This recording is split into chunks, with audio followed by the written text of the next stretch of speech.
नमस्कार दोस्तों, आपका अपना चैनल यूथ एजुकेशन सेंटर में आप सभी का स्वागत है। दोस्तों, इस वीडियो में हम लोग जो वीडियो री एग्ज़ाम 26 जून 2023 को हुआ है, उसका द्वितीय पाली का पेपर है। इसमें हम लोग हिंदी और सामान्य अध्ययन का आंसर की देखेंगे। तो चलिए आइए फटाफट मिला लेते हैं हम लोग आंसर की। पहला प्रश्न क्या है हिंदी का कि निम्नलिखित में से तड़ाग शब्द का तत्भव शब्द कौन सा है। तड़ाग शब्द का तत्भव शब्द कौन सा है, तो इसका ऑप्शन सी सही हो जाएगा, तालाब। अगला प्रश्न है, प्रश्न नंबर 2 है कि दयालु शब्द में कौन सा प्रत्यय है। तो दयालु शब्द में प्रत्यय है आपका आलू, ऑप्शन ए सही हो जाएगा। अगला प्रश्न है, प्रश्न नंबर 3 है कि निम्नलिखित में से तद्भव शब्द कौन सा है। निम्नलिखित में से तद्भव शब्द कौन सा है, तो इसमें ऑप्शन डी सही हो जाएगा, तीरथ। तीरथ क्या है, तद्भव शब्द है। अगला प्रश्न है, प्रश्न नंबर 4 है कि निम्नलिखित में से किस विकल्प में सभी शब्द पुल्लिंग है। सभी शब्द पुल्लिंग है, तो इसमें आपका कौवा, खरगोश और मंडल, ये क्या है, ये सभी शब्द पुल्लिंग है। अगला प्रश्न है, प्रश्न नंबर 5 है, कान कतरना मुहावरे का अर्थ क्या है। तो कान कतरना मुहावरे का अर्थ हो जाएगा आपका ऑप्शन नंबर बी, बहुत अधिक चालाक होना। क्या हो जाएगा, बहुत अधिक चालाक होना। अगला प्रश्न है, प्रश्न नंबर 6 है कि निम्न में से कौन सा वाक्य अशुद्ध है। निम्न में से कौन सा वाक्य अशुद्ध है, तो ये आपका हो जाएगा ऑप्शन नंबर बी हो जाएगा आपका कि कितना सुंदर चित्र है यह। कितना सुंदर चित्र है यह। अगला प्रश्न है, प्रश्न नंबर 7 है, शीर्षक को चयन करते समय अनुच्छेद में निहित भाव और विचारों की परख कर लेनी चाहिए। वाक्य के अशुद्ध भाग का चयन कीजिए। तो वाक्य का अशुद्ध भाग क्या है, इसमें ऑप्शन ए आपका सही हो जाएगा, शीर्षक को चयन। अगला प्रश्न है, प्रश्न नंबर 8 है कि निम्नलिखित में से फिन शब्द तत्सम है। तो इसका सही जवाब हो जाएगा, निम्नलिखित में से कौन सा शब्द तत्सम है। तो तत्सम आपका हो जाएगा ऑप्शन बी, गृहिणी। क्या हो जाएगा, गृहिणी। अगला प्रश्न है, प्रश्न नंबर 9 देख लेते हैं हम लोग। प्रश्न नंबर 9 क्या कह रहा है कि किस विकल्प में शब्द युग्म का अर्थ भेद सही नहीं है। क्या पूछा है, सही नहीं है।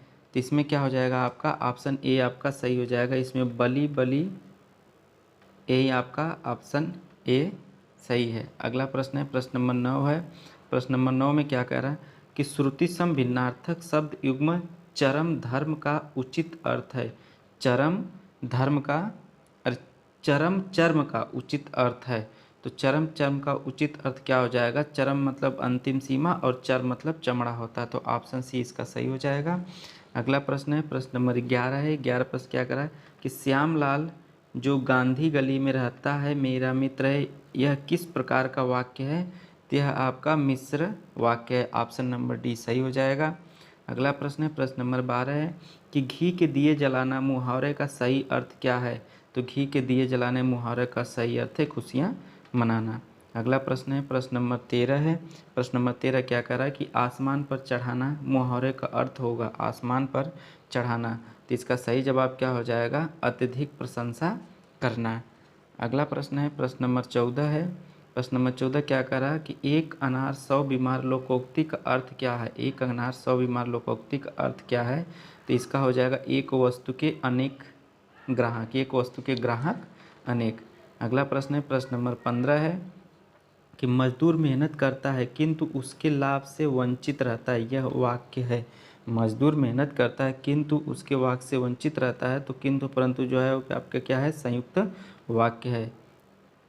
अब 16 से 20 तक पद्यांश दिया हुआ है, अब इसमें देख लीजिए गद्यांश में आप लोग पढ़ लीजिएगा। प्रश्न क्या कर 16 के कुछ लोग समय की कमी के बहाने क्या छुपाते हैं। तो क्या हो जाएगा आपका ऑप्शन ए, अपनी अकर्मण्यता और आलस्य। अगला प्रश्न है, प्रश्न नंबर 17 है कि विद्यार्थी को सफलता प्राप्त करने के लिए आवश्यक है। तो विद्यालय की सफलता प्राप्त करने के लिए आवश्यक क्या हो जाएगा, समय की कीमत को समझना, समय की कीमत को समझना। अगला प्रश्न है, प्रश्न नंबर 18 है। प्रश्न नंबर 18 क्या कह रहा है कि कार्य किस स्थिति में फलप्रद नहीं होता है। कार्य किस स्थिति में फलप्रद नहीं होता है। तो इसका सही जवाब हो जाएगा समय बीत जाने पर। क्या हो जाएगा, समय बीत जाने पर। अगला प्रश्न है, प्रश्न नंबर 19 है कि अकर्मण्यता शब्द में उपसर्ग और प्रत्यय कौन सा है?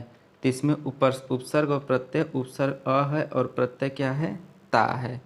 अगला प्रश्न है, दुनिया के सफलतम व्यक्तियों की सफलता का रहस्य क्या है? तो दुनिया की सफलतम व्यक्ति की सफलता का रहस्य समय का सदुपयोग करना। अगला प्रश्न है, प्रश्न नंबर 21 है कि एक औपचारिक पत्र में समाप्ति के पूर्व हस्ताक्षर और नाम के ऊपर कौन सा कथन उपयुक्त होगा? तो इसका सही जवाब हो जाएगा, क्या हो जाएगा यहाँ पे? भवदीय। क्या होगा? भवदीय होगा। अगला प्रश्न है, प्रश्न नंबर 22 है कि अब कैसे छूटे राम नाम रट लागी, प्रभु जी तुम चंदन हम पानी। ये किसकी कथन है, क्या रचित पद है? तो ये किसका है? ये रैदास का। ऑप्शन नंबर सी सही हो जाएगा आपका। अगला प्रश्न है, प्रश्न नंबर 23 है। क्या कह रहा है 23 में? निम्न में से कौन सा समूह सही नहीं है? तो कौन सा समूह सही नहीं है? ऑप्शन नंबर डी आपका समूह सही नहीं है। अगला प्रश्न है, प्रश्न नंबर 24 है, हंस पद विराम चिन्ह कौन सा है? तो हंस पद विराम चिन्ह आपका ऑप्शन नंबर डी है। हंस पद क्या होता, ऐसे होता है हंस पद। अगला प्रश्न है, प्रश्न नंबर 25 है कि संयुक्त अक्षर व्यंजन निम्न में से कौन सा है? संयुक्त व्यंजन अक्षर आपका छत्र ज्ञ स्र है। ऑप्शन नंबर ए सही हो जाएगा। अगला प्रश्न है, प्रश्न नंबर 26 है। प्रश्न नंबर 26 कह रहा है विकारी शब्द के प्रकार होते हैं? तो विकारी शब्द के प्रकार 4 होते हैं।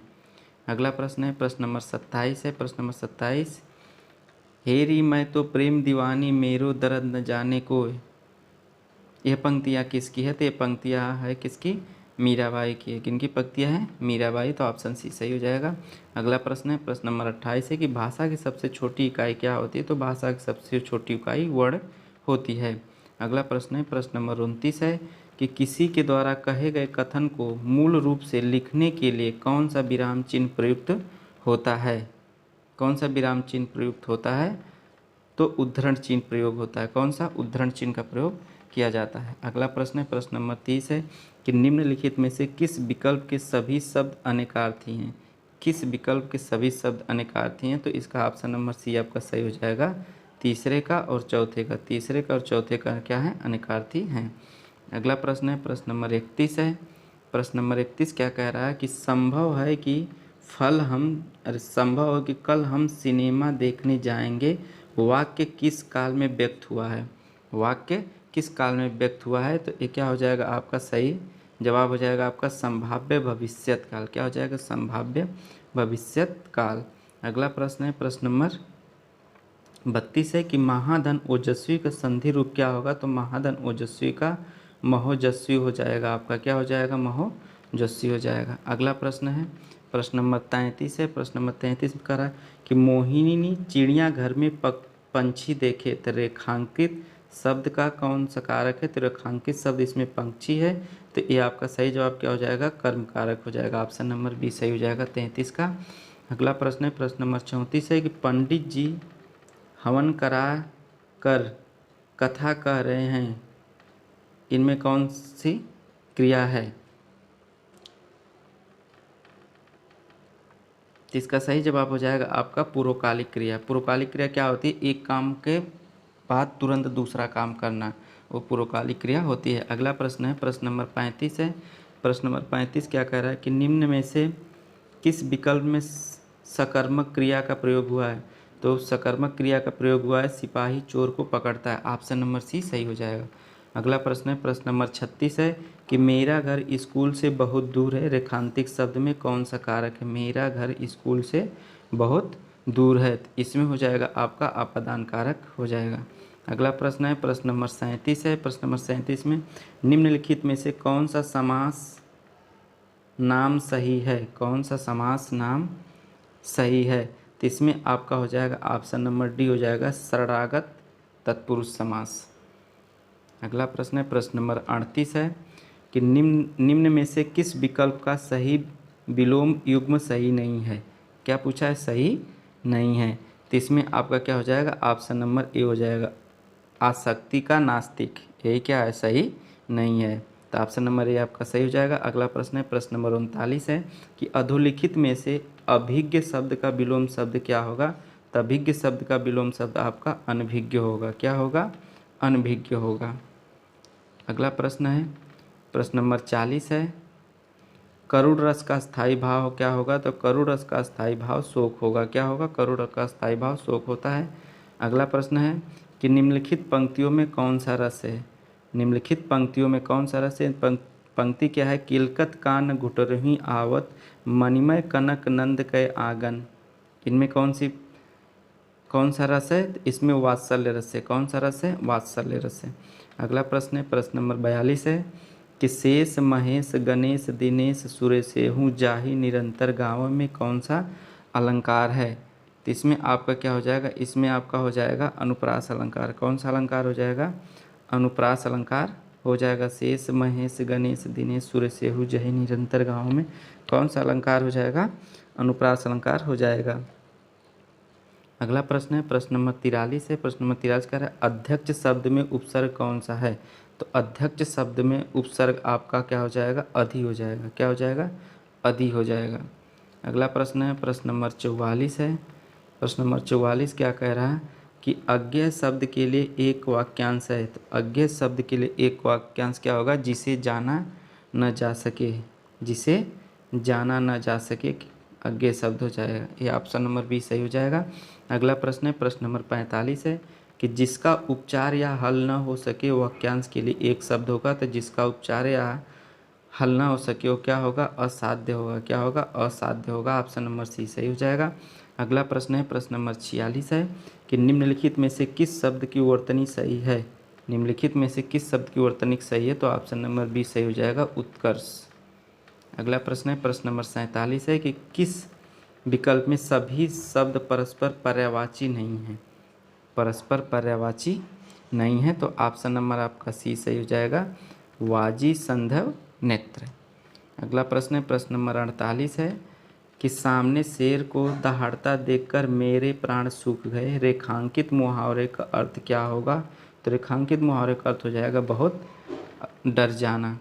अगला प्रश्न है, प्रश्न नंबर 49 है, निम्न में से कौशल और चातुर्य का पर्यायवाची कौन सा नहीं है? क्या पूछा है? कौन सा नहीं है? तो इसमें आपका ऑप्शन डी हो जाएगा, सुरसरिता नहीं है। अगला प्रश्न है, हिंदी का लास्ट प्रश्न 50वां है, पीपर पात सरिस मंडोला इस पंक्ति में कौन सा अलंकार है? तो इस पंक्ति में आपका क्या हो जाएगा? उपमा अलंकार है। कौन सा अलंकार है? उपमा अलंकार है। अब हम लोग जीएस के 50 प्रश्न कर लेते हैं। चलिए देखते हैं। निम्नलिखित में से किस नदी को बंगाल का शोक के रूप में जाना जाता है? तो कौन सी नदी है? दामोदर नदी को बंगाल के शोक के रूप में जाना जाता है। अगला प्रश्न है, प्रश्न नंबर 102 है। क्या करा? मौलिक अधिकारों के संबंध में निम्नलिखित में से कौन सा कथन सत्य है? तो मौलिक अधिकारों में निम्नलिखित में से कौन सा कथन सत्य है? तो मौलिक अधिकारों को केवल राष्ट्रीय आपातकाल के दौरान ही निलंबित किया जा सकता है। ऑप्शन नंबर डी आपका सही हो जाएगा। अगला प्रश्न है, प्रश्न नंबर 3 है। प्रश्न नंबर 3 क्या कह रहा है कि निम्नलिखित में से कौन सा एक अनुबंधित युग्म है? तो इसमें आपका ऑप्शन नंबर सी सही हो जाएगा, खजुराहो चोल राजवंश। अगला प्रश्न है, प्रश्न नंबर 4 है। प्रश्न नंबर 4 क्या कह रहा है कि निम्नलिखित में से किस बंदरगाह को दीनदयाल बंदरगाह के नाम से भी जाना जाता है? तो ये आपका कांडला बंदरगाह को दीनदयाल बंदरगाह के नाम से जाना जाता है। ऑप्शन नंबर डी सही हो जाएगा, 104 का। अगला प्रश्न है, प्रश्न नंबर 105 है। 105 में क्या कह रहा है कि निम्नलिखित में से किसने वर्ष 1905 में लंदन में इंडिया हाउस एक छात्र निमन की व्यवस्था की है? तो कौन है? श्याम जी कृष्ण वर्मा। तो श्याम जी कृष्ण वर्मा आपका ऑप्शन नंबर ए है, सही हो जाएगा। अगला प्रश्न है, प्रश्न नंबर 106 है। क्या कह रहा है कि सूरसेन महाजनपद की राजधानी कौन सी थी? तो सूरसेन महाजनपद की राजधानी कौन सी थी? मथुरा थी। अगला प्रश्न है, प्रश्न नंबर 107 है। प्रश्न नंबर 107 है। 107 में क्या करा है कि किस स्थान पर 1818 में फोर्ट फ्लास्टर में पहली भारतीय सूती मिल स्थापना की गई है? तो कहाँ की गई थी? कोलकाता में। कहाँ? कोलकाता में। ऑप्शन नंबर सी सही हो जाएगा। अगला प्रश्न है, प्रश्न नंबर 108 है। प्रश्न नंबर 108 है, तो इसका आंसर देख लीजिएगा आप लोग, कुछ कन्फर्म नहीं इसका आंसर। आगे चलते हम लोग प्रश्न नंबर 109। प्रश्न नंबर 109 क्या कह रहा है कि निम्नलिखित में से किसे अल्कोहल के रूप में भी जाना जाता है। तो अल्कोहल के रूप में किसे जाना जाता है, मेथेनॉल को। किसे, मेथेनॉल को जाना जाता है। अगला प्रश्न है, प्रश्न नंबर क्या है, प्रश्न नंबर 110 है कि SHGBLP स्वयं सहायता समूह बैंक लिफिन कार्यक्रम के डिजिटीकरण के लिए पायलट परियोजना कहा जाता है। तो कौन सा इसमें आपका सही हो जाएगा, आपका ऑप्शन नंबर सी सही हो जाएगा, ई शक्ति। अगला प्रश्न है, प्रश्न नंबर 111 है, रिजर्व बैंक ने बैंकों और अन्य संस्थाओं को किस दर में परिवर्तन का निर्देश दिया है। तो इसका आपका क्या हो जाएगा, ऑप्शन नंबर बी सही हो जाएगा, लिबोर को।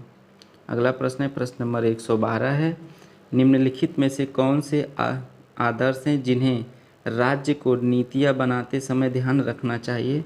तो ऑप्शन नंबर डी सही हो जाएगा, राज्य के नीति के निदेशक तत्व। अगला प्रश्न है, प्रश्न नंबर 113 है कि भारत में सर्वोच्च साहित्यिक पुरस्कार है। तो भारत में सर्वोच्च साहित्यिक पुरस्कार कौन सा है, ज्ञानपीठ पुरस्कार है।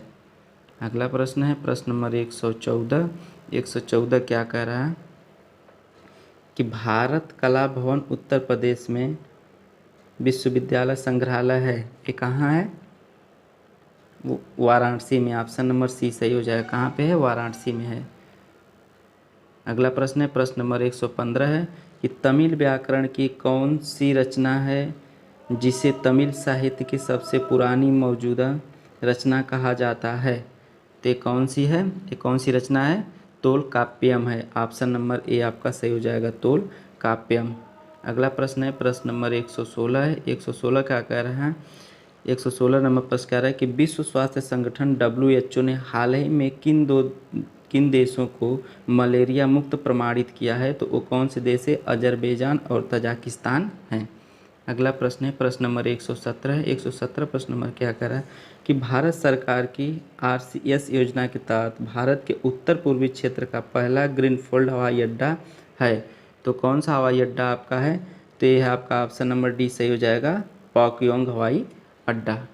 अगला प्रश्न है, प्रश्न नंबर 118 है कि निम्नलिखित जल निकायों में से कौन सा दुनिया का सबसे लौड़ी जल निकाय है। तो ऑप्शन नंबर ए सही हो जाएगा, ग्रेट साल्ट लेक। अगला प्रश्न है, प्रश्न नंबर 119 है। 119 क्या कह रहा है कि कौन सा अनुच्छेद भारतीय संविधान के तहत व्यक्ति के विदेश यात्रा के अधिकार की रक्षा करता है, कि अधिकांश अधिकार की रक्षा करता है। तो कौन सा हो जाएगा, आप आर्टिकल आपका क्या हो जाएगा, आर्टिकल 21 अनुच्छेद 21। अगला प्रश्न है, प्रश्न नंबर 20 है, निम्नलिखित में से जोबियन ग्रह खोजे हैं। तो इसमें आपका क्या हो जाएगा, ऑप्शन नंबर सी सही हो जाएगा। प्रश्न थोड़ा स्पष्ट नहीं है, साफ नहीं है, सब मिला लीजिएगा आप लोग आंसर। 120 का सी हो जाएगा, यूरेनस। अगला प्रश्न है, प्रश्न नंबर 121 है। प्रश्न नंबर 121 का क्या हो जाएगा, प्रश्न नंबर 121 का ऑप्शन नंबर ए सही हो जाएगा। अगला प्रश्न है, प्रश्न नंबर 122 है। 122 क्या कह रहा है कि कोडवा हॉकी महोत्सव निम्नलिखित में से किस राज्य में आयोजित किया गया है। तो कहाँ किया गया है, कर्नाटक में। कहाँ पे, कर्नाटक में। अगला प्रश्न है, प्रश्न नंबर 121 है, अरे 123। 123 क्या कह रहा है कि मटकी निम्न में से किस राज्य का लोकप्रिय लोक नृत्य है। तो ये कहाँ का है, मध्य प्रदेश का है। मटकी मध्य प्रदेश का लोक नृत्य है। अगला प्रश्न है, प्रश्न नंबर 124 है। 124 क्या कह रहा है प्रश्न कि औरंगाबाद शहर का नाम बदलकर क्या नाम रखा गया है। तो औरंगाबाद शहर का नाम बदलकर नाम रखा गया छत्रपति संभाजी नगर। क्या, Chhatrapati Sambhaji Nagar. Option number B सही हो जाएगा। अगला प्रश्न है, प्रश्न नंबर 125 है। 125 नंबर क्या कह रहा है आपका, प्रश्न नंबर 125 में आपका सही हो जाएगा, क्या हो जाएगा, इसरो। क्या हो जाएगा, इसरो, भारतीय अंतरिक्ष अनुसंधान संगठन। अगला प्रश्न है, प्रश्न नंबर 126 है। 126 का हो जाएगा आपका आंसर। 126 का आपका आंसर ये कन्फर्म नहीं, इसको आप लोग देख लीजिएगा। अगला प्रश्न है, प्रश्न नंबर 127 है। 127 क्या कह रहा है, 127 का कह रहा है आपका ICMR। आपका ऑप्शन नंबर सी सही हो जाएगा इसका। अगला प्रश्न है प्रश्न नंबर 128 है। 128 क्या कह रहा है? 128 का आपका ऑप्शन बी सही हो जाएगा, डच हो जाएगा। इसमें क्या कह रहा है कि भारत में डीओसी बेरिनिगेड उल्बेस्टी फार्मेसी VOC का गठन निम्नलिखित में से किसके द्वारा किया गया था? तो डच के द्वारा किया गया था। 129वां 129 नंबर क्या कह रहा है? 129 नंबर क्या कह रहा है? 129 नंबर कह रहा है कि संग्रहालय संगम युग्म के दौरान तमिलों के जीवन को प्रदर्शित करता है। तो कौन सा है? ऑप्शन नंबर आपका डी हो जाएगा, किलाड़ी संग्रहालय। अगला प्रश्न है प्रश्न नंबर 130 है। प्रश्न नंबर 130 130 नंबर प्रश्न है। 130 नंबर प्रश्न का आपका ऑप्शन सही हो जाएगा, औरंगजेब। क्या हो जाएगा? औरंगजेब। क्या क्या करा? निम्नलिखित में से किस मुगल सम्राट ने ईस्ट इंडिया कंपनी को बंगाल में शुल्क मुक्त व्यापार की अनुमति दी थी? तो कौन दिया था? औरंगजेब ने दिया था। अगला प्रश्न है प्रश्न नंबर 131 है। प्रश्न नंबर 131 कह रहा है कि पश्चिमी घाट की सबसे ऊंची चोटी जो समुद्र जैव विविधता के साथ यूनेस्को विश्व विरासत स्थल भी है, तो वो कौन सी है? अनामुडी है। ऑप्शन नंबर ए सही हो जाएगा, अनामुडी। अगला प्रश्न है प्रश्न नंबर 132 है। 132 क्या कह रहा है? 132 का आपका ऑप्शन सी सही हो जाएगा, मानस। क्या हो जाएगा? मानस। अगला प्रश्न है प्रश्न नंबर 133 है। 133 क्या कह रहा है कि सिल्वी कल्चर से आप क्या समझते हैं? तो सिल्वी कल्चर से आप क्या समझते हैं? तो यह क्या है? यह वन खेती का विज्ञान है। क्या है यह? वन खेती का विज्ञान। ऑप्शन नंबर बी सही हो जाएगा, यह वन खेती का विज्ञान है। अगला प्रश्न है प्रश्न नंबर 134 है। 134 क्या कर रहा है कि हाल ही में नासा ने एरोसोल्स के लिए multi angle imager mission launch करने के निम्नलिखित में से किस देश के साथ साझेदारी की है? तो किस देश के साथ साझेदारी की है? इटली के साथ। अगला प्रश्न है प्रश्न नंबर 135 है। 135 क्या कह रहा है? प्रश्न नंबर 135 का आपका सही जवाब हो जाएगा ऑप्शन नंबर डी, हरियाणा हो जाएगा। सिंधु घाटी सभ्यता के एक प्रमुख शहर वर्तमान में निम्नलिखित में से किस राज्य में स्थित है? हरियाणा राज्य में स्थित है। अगला प्रश्न है प्रश्न नंबर 136 है। 136 का आपका ऑप्शन नंबर बी सही हो जाएगा, BPS हो जाएगा। अगला प्रश्न है प्रश्न नंबर 137 है। कुल्लू घाटी क्या कह रहा है? कुल्लू घाटी को किस नाम से भी जाना जाता है? तो कुल्लू घाटी को देवताओं की घाटी के नाम से भी जाना जाता है। अगला प्रश्न है प्रश्न नंबर 138 है। 138 क्या कह रहा है कि दुनिया के पहले 200 मीटर लंबे फ्रेश वियर का नाम क्या है जिसे हमने महाराष्ट्र में स्थापित किया गया है? तो ऑप्शन नंबर बी सही हो जाएगा, बाहुबली। अगला प्रश्न है प्रश्न नंबर 139 है। 139 का आपका क्या हो जाएगा? 139 का आंसर हो जाएगा आपका नई दिल्ली हो जाएगा। क्या पूछा? भारतीय कृषि अनुसंधान संस्थान ने निम्नलिखित में किस शहर को पूसा कृषि विज्ञान मेला का आयोजन किया है? तो कहाँ? नई दिल्ली में। अगला प्रश्न है प्रश्न नंबर 140 है। 140 का क्या हो जाएगा आपका? ऑप्शन सी सही हो जाएगा, बिहार। मधुबनी भारत के निम्नलिखित में किस राज्य में लोकप्रिय है? तो मधुबनी आपका क्या है? बिहार में स्थित है। अगला प्रश्न है प्रश्न नंबर 141 है कि विश्व एड्स टीकाकरण दिवस प्रत्येक वर्ष किस दिन मनाया जाता है? तो ये आपका 1 दिसंबर को मनाया जाता है। अगला प्रश्न है प्रश्न नंबर 142 है। 142 क्या कह रहा है कि मॉन्ट्रियल प्रोटोकॉल निम्नलिखित में से किससे संबंधित है? तो मॉन्ट्रियल प्रोटोकॉल ओजोन परत संरक्षण से संबंधित है। अगला प्रश्न है प्रश्न नंबर 143 है कि कौन सा दृष्टिदोष निम्नलिखित में से कौन सा दृष्टिदोष नहीं है? कौन सा दृष्टिदोष नहीं है? तो इसमें आपका क्या हो जाएगा? कौन सा दृष्टिदोष नहीं है? तो दृष्टिदोष का अस्थायित्व। तो ऑप्शन नंबर बी आपका सही हो जाएगा। निकट दृष्टि होता है, जरा दृष्टि दोष होता है, दूर दृष्टि दोष होता है, लेकिन दृष्टि का स्थायित्व नहीं होता है। अगला प्रश्न है प्रश्न नंबर 144 है। 144 का आपका क्या हो जाएगा? 144 को डॉक्टर सज्जन सिंह यादव। क्या हो जाएगा? डॉक्टर सज्जन सिंह यादव इसका सही जवाब हो जाएगा। अगला प्रश्न 145 है। 145 का आपका सही जवाब हो जाएगा प्रेम बिहारी नारायण रायजादा।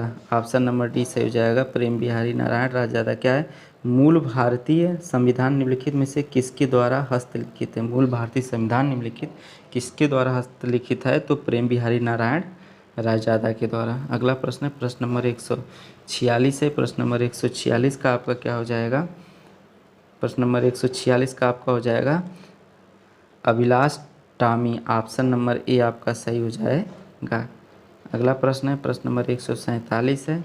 147 क्या कह रहा है? 147 में ऑप्शन नंबर सी आपका सही हो जाएगा, नागपुर। अगला प्रश्न है, प्रश्न नंबर 148 है। 148 क्या कह रहा है? 148 नंबर आपका है कि पराड़ी मुद्रों पर संबंधित मामलों में शीघ्र निपटान पर ध्यान केंद्रित करता है। तो इसका सही जवाब क्या हो जाएगा? आपका राष्ट्रीय हरित अधिकरण। क्या हो जाएगा? राष्ट्रीय हरित अधिकरण। ऑप्शन नंबर डी आपका सही हो जाएगा। अगला प्रश्न है, प्रश्न नंबर 149 है। 149 का आपका सही जवाब क्या हो जाएगा? पोचमपल्ली हो जाएगा। क्या हो जाएगा? ऑप्शन नंबर बी पोचमपल्ली हो जाएगा। दक्षिण भारत की निम्नलिखित में से किस नाई पैटर्न को, इसका सही जवाब हो जाएगा पोचमपल्ली। प्रश्न अस्पष्ट नहीं है, आप आंसर देख लीजिएगा। 150 है, ये लास्ट प्रश्न है कि निम्नलिखित में से किस द फ्रीमैन ऑफ इंडिया के रूप में जाना जाता है? तो ये कौन से? सत्यभामा दास बीजी को। किसे? सत्यभामा दास बीजी को। ऑप्शन नंबर सी सही हो जाएगा आपका 150 नंबर का। ठीक है, धन्यवाद।